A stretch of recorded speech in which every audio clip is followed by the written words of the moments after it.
This wide, flat, featureless area is Drumquin Bog near Omagh, and to the untrained eye it doesn't look too promising.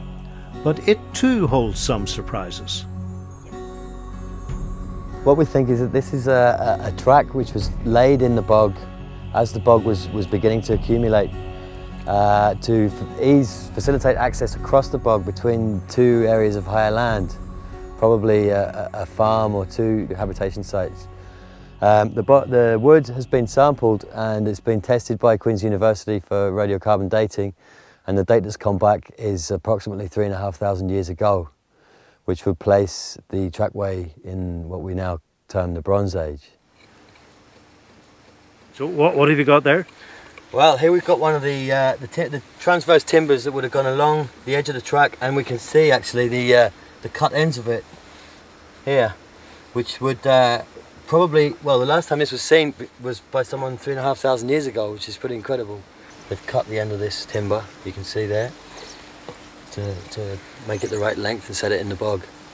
And here we have what looks like the remains of a hazel shell, which would have fallen down at the same time as the bog grew up over this trackway about 3,500 years ago. So why did they need the track anyway? You can imagine that people would have been very superstitious of the bog because of its properties of preservation. I mean, nothing rots here. In other areas, whole human bodies have been found, completely preserved, hair, eyeballs, clothes, everything. Nothing grows that you want to grow in a bog. It's a pretty dangerous place to graze cattle. I mean, a cow could fall into a hole and drown, and you may never know where it was. So it's the kind of place where people would have wanted to get in and out of as quickly as possible. But just a moment. These are quite hefty timbers, and this is bogland. So where did they come from? Well, at the time this was built, I mean, we can see it's actually sitting on top of peat which had already formed. So before the peat began to form, maybe 500 years previous to this, there would have been probably wide forests around here.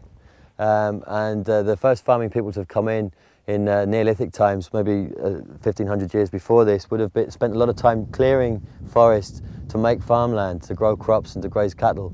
Along these drains we have here, you can see whole tree trunks lying across, which is basically dead trees from this period.